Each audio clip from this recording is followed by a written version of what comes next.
नमस्कार, स्वागत है आप सभी का। आज हम पढ़ने जा रहे हैं शिक्षण अधिगम के नवाचार का एक टॉपिक जिसका नाम है साइक।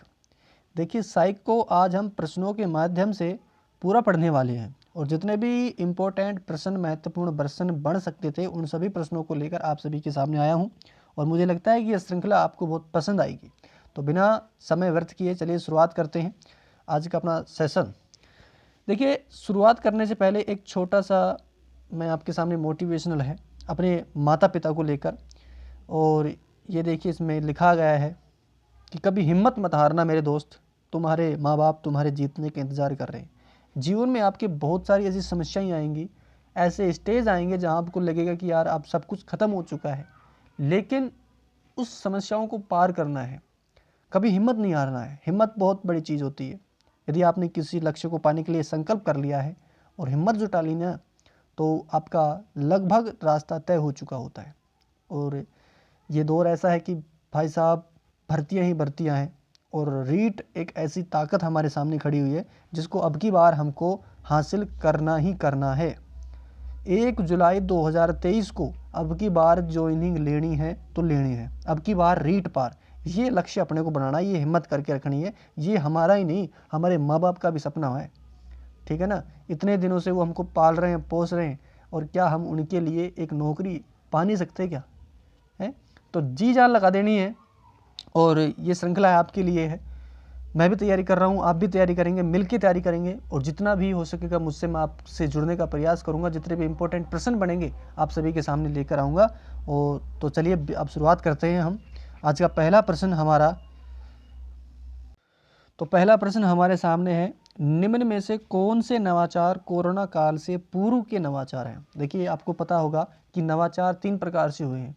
एक तो कोरोना काल से पहले का, एक कोरोना काल के दौरान जो नवाचार हुए वे, और एक कोरोना काल के पश्चात जो नवाचार हुए हैं वो नवाचार। तो ठीक है, इस प्रश्न में बताना है कि कौन से नवाचार हैं, ठीक है, कौन से जो नए तरीके हैं जो कोरोना काल से पहले के थे। तो अब आप देखिए, पहला है स्माइल। स्माइल कार्यक्रम आपको पता है 13 अप्रैल 2020 को चलाया गया था। कब? 13 अप्रैल 2020 को चलाया गया था स्माइल कार्यक्रम। और स्माइल कार्यक्रम क्या था? व्हाट्सएप के जरिए लिंक भेज दी जाती थी बच्चों को, और उस लिंक के जरिए, मतलब सोशल मीडिया के जरिए बच्चों को पढ़ाया जाता था। Social media interface learning engagement, ये इसकी फुल फॉर्म थी, है ना। No bag day, no bag day आपको पता है कब? कोरोना के पश्चात में बताया गया था। नो बैग डे कोरोना के बाद में 20 फरवरी 2020 को आया था। अब बात करते हैं साइक की। देखो, साइक जो है ना, SIQE state initiative for quality education, राज्य में गुणवत्तापूर्ण शिक्षा की पहल कार्यक्रम था, ठीक है। ये जो कार्यक्रम था ये कोरोना काल से पहले का ही है, ठीक है। तो कब का है ये कार्यक्रम? ये कार्यक्रम है 2015-16 का, ठीक है। तो 2015-16 से ये कार्यक्रम चल रहा है। दूसरा है दीक्षा राइज। तो दीक्षा राइज है ना, ये 2017 में आया था और इसकी शुरुआत वेंकैया नायडू ने करी थी। भाई आपको पता है, तो जो उपराष्ट्रपति था, 5 सितंबर 2017 को दीक्षा राइज की शुरुआत हुई थी। तो ऑप्शन ई देखो, सी एंड डी बोथ, मतलब सी और डी दोनों ही इसका उत्तर होने वाला है। तो नवाचार जो है ना, वो कौन कौन से नवाचार हैं जो पहले हुए हैं? तो दीक्षा और साइक, ये 2 नवाचार हैं जो कोरोना काल से पहले के हैं। बल्कि जो स्माइल है, स्माइल कार्यक्रम कोरोना काल में हुआ था, ठीक है ना। तो कोरोना काल के दौरान स्माइल हुआ है, और नो बैग डे ये कोरोना काल के पश्चात में जो हुआ है, ये कोरोना काल के पश्चात में कार्यक्रम में हुआ है, ठीक है भाई। बढ़ते हैं अगले प्रश्न पर। देखिए, साइक को राजस्थान में कब लागू किया गया था? तो बताइए जरा, साइक जो है state initiative for quality education को राजस्थान में कब लागू किया गया था? 12-13 में, 10-11 में, 16-17 में, 15-16 में? तो सही जवाब होगा 15-16 में। देखिए, राजस्थान को लागू करने का जो काम था वो पहले मई 2010 में हुआ था। मई 2010 में हुआ था, लेकिन मई 2010 में इसका साई का नाम नहीं था। तो किस नाम से था भाई? इसको कहा था CCE, continuous comprehensive evaluation.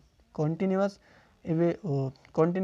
Comprehensive evaluation, मतलब इंग्लिश तो समझ में आ रही होगी, नहीं आ रही क्या? हिंदी में बताते हैं। सतत एवं व्यापक मूल्यांकन, सतत एवं व्यापक मूल्यांकन, ठीक है भाई। सतत एवं व्यापक मूल्यांकन के रूप में मई 2010 में राजस्थान में इसे लागू किया गया था, लेकिन बाद में साइक को 2015-16 के अंदर संपूर्ण राजस्थान के स्तर पर लागू किया गया था। तो 2015-16 में राजस्थान में लागू किया गया, संपूर्ण राजस्थान में। चलिए बढ़ते हैं अगले प्रश्न पर। बहुत अच्छा प्रश्न, बिल्कुल हमारे एग्जाम की दृष्टि से बहुत बहुत इम्पोर्टेंट प्रश्न है। साइक का पूर्व, अरे यार पूर्व नहीं है, ये पूर्ण रूप है, ठीक है ना, टाइपिंग में थोड़ी मिस्टेक हो गई।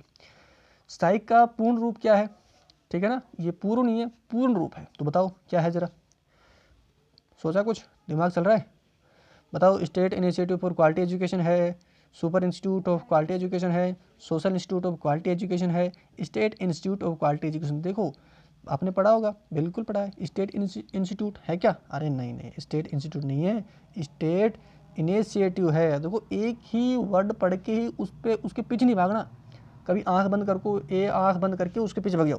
आगे देखो स्टेट इनिशिएटिव लिखा है, यहाँ पर इंस्टीट्यूट लिखा है, ठीक है, तो पहला ऑप्शन सही है, इंस्टीट्यूट होता है, इंस्टीट्यूट नहीं है, initiative. State initiative for quality education, राज्य में गुणवत्तापूर्ण शिक्षा की पहल, ये इसका हिंदी अनुवाद है।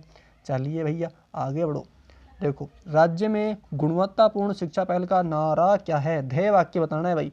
बहुत इंपॉर्टेंट प्रश्न है, हमारी परीक्षा की दृष्टि से 100% आने वाला प्रश्न है, ठीक है। एक ही प्रश्न से 3-4 प्रश्न कवर होंगे, जरा देखते हैं। राज्य में गुणवत्तापूर्ण शिक्षा पहल का नारा क्या है, ध्येय वाक्य बताओ क्या है। सब बच्चे सीख सकते हैं, सब अध्यापक पढ़ा सकते हैं, अच्छा जी। हमारे शिक्षक हमारे नायक, क्या ये हैं। या फिर रोज सवेरे 9 बजे हर घर स्कूल घंटी बजी, कोरोना समय में बच्चों का झरोखा, बताओ जरा कौन सा है। तो क्या दूसरा बता रहे हो क्या है, या तीसरा बता रहे हो। अरे भैया ऑप्शन ए सही होगा, सब बच्चे सीख सकते हैं और सब अध्यापक पढ़ा सकते हैं, ये साइक का नारा है, ध्येय वाक्य है। साइक 2015-16 में state initiative for quality education सबसे पहले सीसी के रूप में मई 2010 में लागू हुआ था। याद करते रहना, आपको ये लास्ट तक वीडियो जब आप देखोगे ना तो बहुत सारी चीज़ें आपके माइंड में फिक्स हो चुकी होंगी। याद कराने का कार्य मेरा है, आप तो बस देखते रहो वीडियो अच्छे तरीके से। तो राज्य में गुणवत्तापूर्ण शिक्षा पहल का नारा क्या है, ध्येय वाक्य क्या है। सब बच्चे पढ़ सकते हैं, बिल्कुल पढ़ देंगे, और सब अध्यापक पढ़ा सकते हैं, बिल्कुल पढ़ा सकते हैं, आप भी पढ़ाएंगे। जब हम 1 जुलाई को जाएंगे ना स्कूल के अंदर तो क्या करेंगे, पढ़ाने के लिए तो जाएंगे, ठीक है ना। तो वो जज्बा लेके आओ अभी से। आगे देखो, हमारे शिक्षक हमारे नायक, जो तीनों है ना ये भी ध्येय वाक्य है। हमारे शिक्षक हमारे नायक, ये किसका ध्येय वाक्य है, तो ये है दीक्षा का। किसका, दीक्षा का ध्येय वाक्य क्या है, दीक्षा का ध्येय वाक्य है हमारे शिक्षक हमारे नायक। रोज सवेरे 9 बजे हर घर स्कूल घंटी बजे, ऐसे है ना, रोज सवेरे 9 बजे हर घर स्कूल घंटी बजे, तो ये किसका है। अरे जरा मुस्कुराओ, मुस्कुरा लिए, हाँ बिल्कुल, ये स्माइल का है। स्माइल कार्यक्रम कोरोना काल में चला था। और कब चला था ये, कोरोना काल में चला था, कब चला था बताओ, 13 अप्रैल 2020 को चला था। हाँ, रोज सवेरे 9 बजे हर घर स्कूल घंटी बजे। कोरोना समय में बच्चों का झरोखा, तो ये हवा महल कार्यक्रम का है, हवा महल, ठीक है ना, जो जयपुर के अंदर है हवा महल, 5 मंजिला है ना, उसी की तरह कोरोना समय में बच्चों का झरोखा था। एक एक पढ़ेंगे, बहुत डिटेल में पढ़ेंगे, जितने भी ये है ना, जितने भी ये योजना है, जितने भी ऐप्स हैं, ये सारी चीज़ें पढ़ेंगे। बस आप हमारे साथ बने रहो, एक पॉइंट तरीके से पढ़ेंगे। चलिए ज़रा अगले प्रश्न पर बढ़ते हैं। इस प्रश्न का उत्तर ए होगा। आगे बढ़ते हैं। साइक के आधार स्तंभ में शामिल नहीं है, बहुत अच्छा प्रश्न है, बहुत दिमाग वाला प्रश्न है, ठीक है ना। आगे देखो, CCP, ABL, CC और स्माइल। CCP फुल फॉर्म क्या है, चिल, अरे ये पेन टाइपिस्ट ने बहुत ज़्यादा गलती की है आपकी बार, ठीक है, उसके पास अगली बार ये नहीं बनवाएंगे बोर्ड, चलो ठीक है। तो ये है चिल नहीं है, ये चाइल्ड ने है, क्या है, चाइल्ड है, चाइल्ड सेंटर्ड पेडोलॉजी। बाकी चिल करनी है अपने को, जो आप नौकरी लगोगे ना उसके बाद चिल ही चिल है। अभी तो संघर्ष चल रहा है ना, अभी संघर्ष करते रहो, बाद में बहुत बढ़िया ज़िंदगी गुजरने वाली है। कुछ दिन की मेहनत है, बस कुछ दिनों की मेहनत के बाद में ये जो मेहनत जो रंग लेके आएगी ना भाई साहब, ये 60 साल तक की मेहनत है। और अब तो राजस्थान सरकार ने पेंशन और चालू कर दी है भाई साहब, तो मतलब जब तक आप रहोगे ना, जब तक तुम्हारी हार्ट बीट धड़केगी, और जब तक तुम्हारा हार्ट ये बाय नहीं बोल देगा ना तुमको, तब तक तुम्हारा काम चलता रहेगा राजस्थान सरकार के द्वारा। तो पढ़ लो अच्छी तरीके से, ठीक है ना, बड़ी ज़िंदगी अच्छी सुधरने वाली है इसके बाद में। तो साइक के आधार स्तंभ में बताना है आपको कि साइक का आधार स्तंभ में शामिल नहीं है। देखो कौन सा है कौन सा नहीं है ये बताना है, मतलब इसमें एक नहीं है बाकी तो है। देखो सीसीपी तो चाइल्ड सेंटर्ड पेडोलॉजी, ये आप ध्यान रखना इस बात को, चाइल्ड सेंटर्ड पेडोलॉजी मतलब बाल केंद्रित शिक्षा। Okay sir. ABL activity based learning, activity based learning, बोलो activity based learning. CC continuous and comprehensive evaluation, continuous and evaluation, continuous and comprehensive evaluation. आंख बंद के बोलो, आंख बंद करके बोलो CCP child centred pedology. ABL बोलो sir activity based learning. CC बोलो कंटिन्यूअस एंड कॉम्प्रिहेंसिव इवेल्युएशन। और स्माइल की फुल फॉर्म देखो social media interface for learning engagement. ठीक है। अब देखो सीसीपी चाइल्ड सेंटर पेडोलॉजी बिल्कुल है, बाल केंद्रित शिक्षा साइक का आधार स्तंभ में बिल्कुल शामिल है। एबीएल एक्टिविटी बेस्ड लर्निंग गतिविधि आधारित शिक्षा मतलब बच्चों को आप खेल कूद करके सिखाओ, बिल्कुल इसमें शामिल है। और CC continuous and comprehensive evaluation, अरे साइक का जो सबसे पहले लागू हुआ था वो सीसी के रूप में लागू हुआ था मई 2010 में, पता है ना कब लागू हुआ था? मई 2010 में। ठीक है। तो कंटिन्यूअस एंड कॉम्प्रिहेंसिव एवेल्युएशन मतलब सतत एवं व्यापक मूल्यांकन।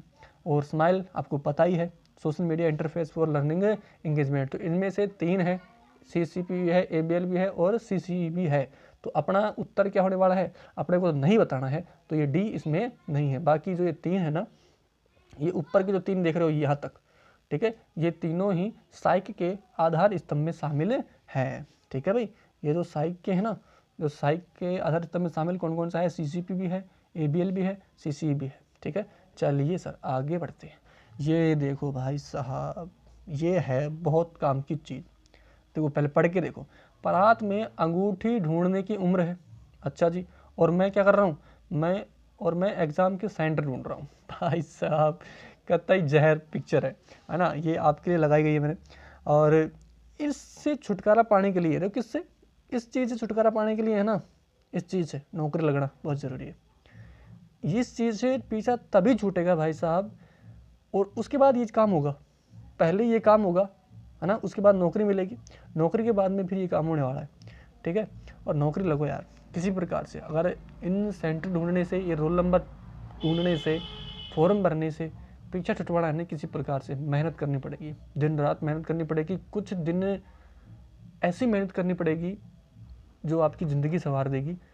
तो मेहनत करनी पड़ेगी, चाहे भूख लगे तो भी पढ़ना है, चाहे भूखे हैं तो भी पढ़ना है, चाहे हमको प्यास लग रही है तो भी पढ़ना है, सिर में दर्द हो रहा है तो भी पढ़ना है, बुखार हो रहा है तो भी पढ़ना है, चाहे आपको कुछ भी हो गया हो पढ़ना है।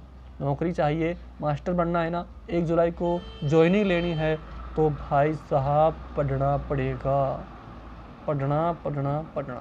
ये 3 चीज़ें रखना, सफल होना है ना, क्या 3 चीज़ सफल होने के लिए बता रहा हूँ, क्या, पढ़ना पढ़ना पढ़ना। इसके अलावा कोई मंत्र नहीं है, कोई दुनिया का व्यक्ति आपको नौकरी नहीं लगा सकता जब तक आप खुद नहीं पढ़ोगे, चाहे कितनी अच्छी वो किताबें ले आओ, पढ़ना पड़ेगा, पढ़ना पड़ेगा भाई साहब। ठीक है।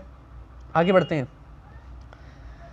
साइक का आरंभ किन जिलों में किया गया था? देखो बहुत अच्छा प्रश्न है। जब मई 2010 के अंदर, आपको मैं बताऊं, जब मई 2010 के अंदर ये साइक का आरंभ किया गया था सीसी के रूप में, तो राजस्थान के 2 जिलों के अंदर साइक का आरंभ किया गया था। वो पहला था अलवर और दूसरा था जयपुर। अब देखो जब हम साइक लागू करेंगे तो कहाँ पे लागू करेंगे?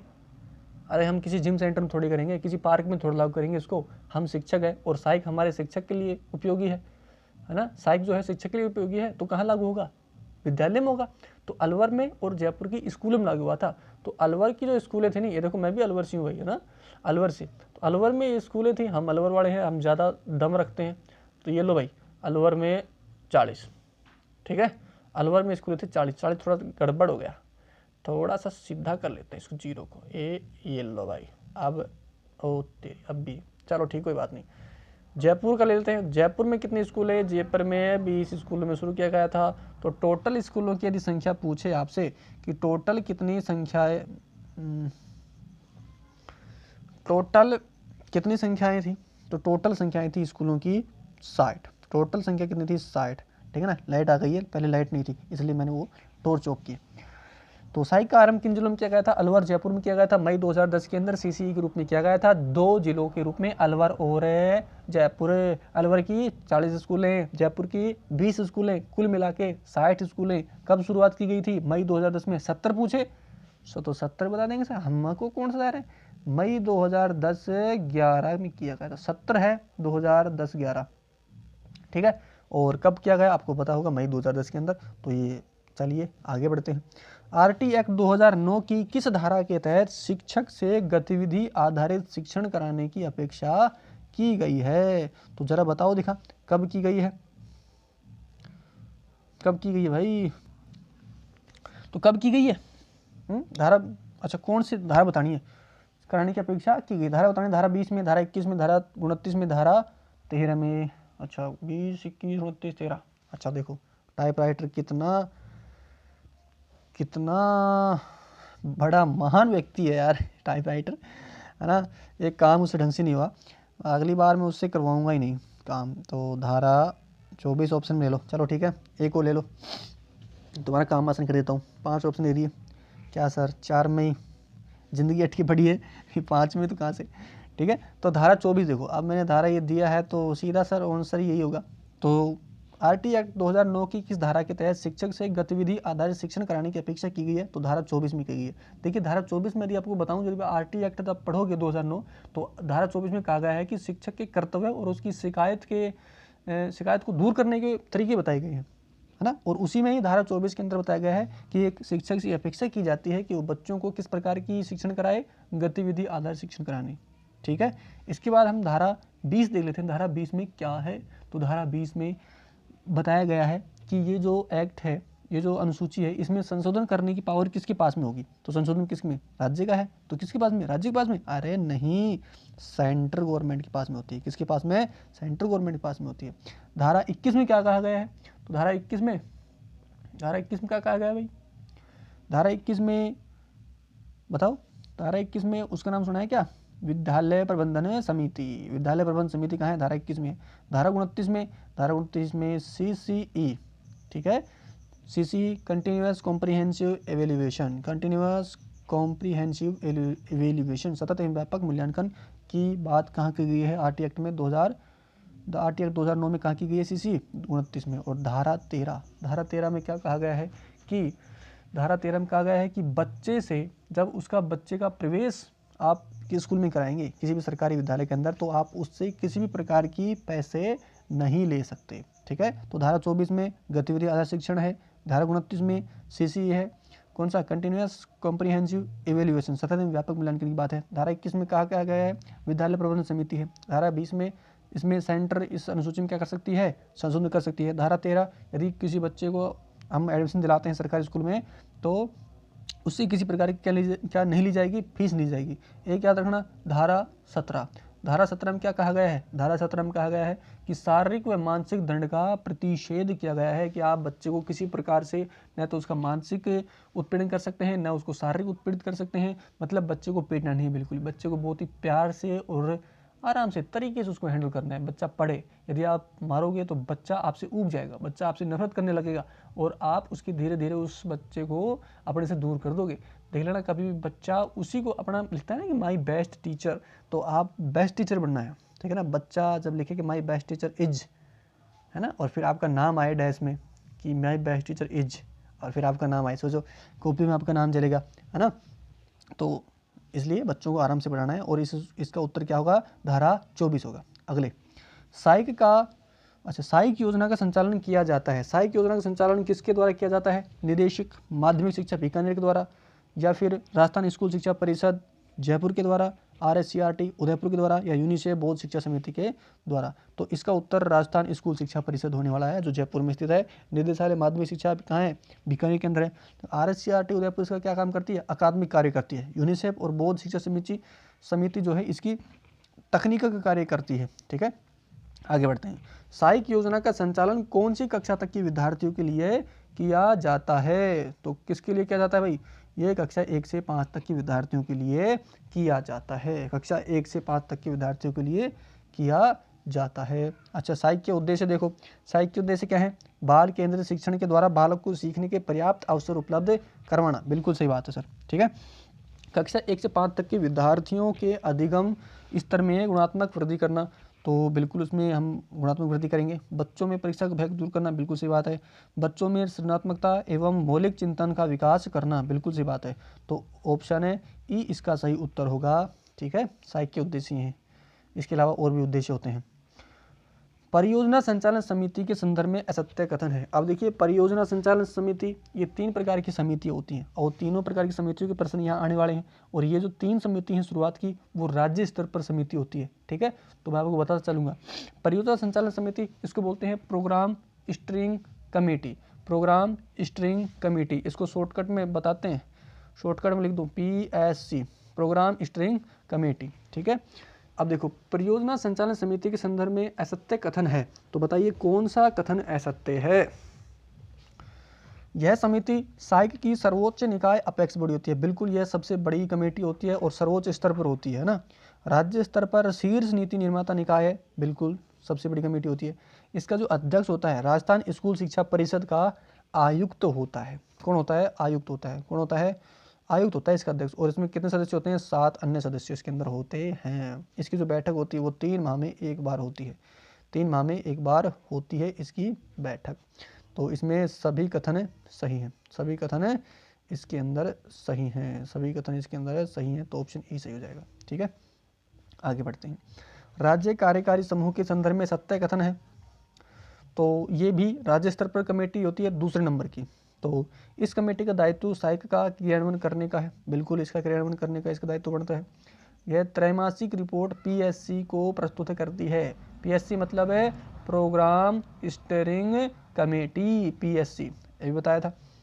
3 माह की रिपोर्ट 3 माह की रिपोर्ट PSC को प्रस्तुत करती है। इसका अध्यक्ष राजस्थान स्कूल शिक्षा परिषद का अतिरिक्त आयुक्त होता है। कौन होता है? अतिरिक्त आयुक्त। कौन? अतिरिक्त आयुक्त होता है। ध्यान लेना, आयुक्त नहीं होता। आयुक्त तो किसका होता है? PSC का होता है। परियोजना संचालन समिति का आयुक्त होता है ना, और इसमें भी 7 सदस्य होते हैं। इसकी बैठक 2 माह में एक बार होती है। उसकी 3 माह में होती है, तो इसकी कितने महीने में होगी? इसकी बैठक 2 माह में एक बार इसकी बैठक होती है। तो इसके अंदर भी सभी कथन सत्य हैं, इसके अंदर सभी कथन सत्य हैं, ठीक है। आगे बढ़ते हैं। राज्य शैक्षिक समूह के संदर्भ में असत्य कथन है। राज्य शैक्षिक समूह के संदर्भ में असत्य कथन है, चलिए बताइए।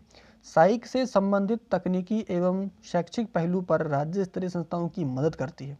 तो ये भी राज्य स्तर पर होती है, राज्य शैक्षिक समूह, ठीक है ना। 3 समितियां हो गई, एक तो परियोजना संचालन समिति, परियोजना संचालन समिति, दूसरी समिति का नाम होता है राज्य कार्यकारी समूह, और तीसरी जो कमेटी होती है वो राज्य शैक्षिक समूह, ठीक है। तो 3 कमेटी होती है, तीसरी होती है। तो इसके संदर्भ में सत्य कथन असत्य कथन बताना है। तो साइक से संबंधित तकनीकी एवं शैक्षिक पहलू पर राज्य स्तरीय संस्थाओं की मदद करती है, बिल्कुल सही बात है। इसका जो अध्यक्ष होता है RSCRT का निदेशक तथा 4 अन्य सदस्य होते हैं। अच्छा बताओ, ठीक है, RSCRT का मुख्यालय कहाँ है? कहाँ है? उदयपुर में, बिल्कुल सही सोच रहे हो। तो इसका अध्यक्ष जो RSCRT है ना, उसका निदेशक होता है, और 4 इसके अंदर अन्य सदस्य होते हैं। इसकी बैठक 2 माह में एक बार होती है। तो इसके भी सभी कथन क्या हैं? सत्य हैं। चलिए आगे बढ़ते हैं। जिला कोर ग्रुप के बारे में सत्य कथन है। जिला कोर ग्रुप, ये अब आगे जिला स्तर पर जो कमेटी होती है वो बतानी है। जिला स्तर पर साइक का क्रियान्वयन तथा मॉनिटरिंग का कार्य करती है। बिल्कुल, जिला स्तर पर कार्य करती है। इसका जो अध्यक्ष होता है DEO, माध्यमिक वर्तमान CDO होता है, मतलब DO जो मुख्य डिस्ट्रिक्ट एजुकेशन ऑफिसर होता है ना, शिक्षा अधिकारी जो होता है, तो इसका अध्यक्ष होता है। वर्तमान जिसको CDO बोलते हैं, पर मुख्य शिक्षा अधिकारी। 5 अन्य सदस्य होते हैं और सभी कथन सत्य, बिल्कुल सभी कथन इसके अंदर भी क्या है? सत्य हैं। चलिए आगे बढ़ते हैं। ये प्रश्न बड़ा अच्छा है। CCE में, CCE की फुल फॉर्म क्या होती है? क्या होती है भाई? कंटिन्यूअस कॉम्प्रिहेंसिव इवेल्युएशन, हिंदी में बोले तो सतत एवं व्यापक मूल्यांकन, ठीक है। तो CCE में विद्यार्थियों द्वारा किए गए कार्य की एक फाइल विद्यार्थीवार बनाई जाती है, जिसे क्या कहा जाता है? जिसको असेसमेंट कहा जाता है, क्या पोर्टफोलियो कहा जाता है, तो प्लेटफॉर्म कहा जाता होगा, या फिर एवेल्युएशन कहा जाता है? बताओ देखा, क्या कहा जाता है? तो उसको कहा जाता है प्यारे साथियों पोर्टफोलियो। उसको क्या कहा जाता है? पोर्टफोलियो। तो ये थी आज की कक्षा। मुझे लगता है कि बहुत अच्छी आपको लगी होगी, बहुत अच्छे इसमें प्रश्नों का मैंने संकलन किया है और इसी प्रकार से आगे और कक्षाएं आती रहेंगी। आप लोगों का सपोर्ट चाहिए और इन वीडियो जो भी आएगी वीडियो आएगी उन सभी वीडियो को आप आगे शेयर करें, अपने दोस्तों तक पहुंचाएं और लगातार बने रहें और एक उद्देश्य रखो, अब की बार रीड पार, ठीक है ना। मैं जितनी भी कक्षाएं लूँगा केवल उनमें एक ही बात बोलूँगा, 1 जुलाई 2023 को अपने हाथों में क्या होना चाहिए, ज्वाइनिंग लेटर होना चाहिए। चाहे आप लेवल 1 से हो, चाहे आप लेवल 2 से हो। मैं तैयारी कर रहा हूँ लेवल 2 की, तो उसी स्तर पर आप सभी को मैं तैयारी करवाऊँगा। जिससे भी मतलब जैसे भी मेरे को अच्छे प्रश्न लगेंगे उन सभी प्रश्नों का संकलन आप सभी के सामने लेकर आऊँगा और बहुत अच्छे स्टैंडर्ड तरीके से हम तैयारी करते रहेंगे। बहुत सारी किताबों से ये प्रश्न निकाले हैं, इसके अंदर बहुत सारे प्रश्न वे भी हैं जो पिछले भर्ती प्रतियोगी परीक्षा में पूछे जा चुके हैं, ठीक है ना। जैसे प्राध्यापक परीक्षा हुई और फर्स्ट ग्रेड के अंदर शैक्षिक प्रबंधन होता है तो उसमें भी आती हैं, तो वहाँ से सारे बहुत सारे ये प्रश्नों का संकलन एक बुक से नहीं करके मैंने बहुत सारी बुकों से ये किताबों के प्रश्न निकाले हैं, ठीक है। तो ये निश्चित है आपके लिए बहुत ही उपयोगी सिद्ध होंगे और भगवान से प्रार्थना है कि हम सब अब की बार जो भी बढ़िया तरीके से और अच्छे तरीके से तैयारी करेगा ना, उन सब की भगवान नौकरी लगाए, हम भी लगाएं, आप भी लगाएं, मिल के सब लगेंगे और हिम्मत नहीं हारना है, बिल्कुल हिम्मत नहीं हारना है। आखिरी सांस तक लड़ने वाला ही योद्धा होता है। संघर्ष करना है अच्छे तरीके से, बढ़िया तरीके से पढ़ाई करनी है, लगे रहो, दिन रात कर दो, एक रीट अब की बार जानी नहीं चाहिए, ठीक है। तो मिलते हैं एक नई क्लास के साथ, एक नए जोश के साथ। तब तक take care and good bye.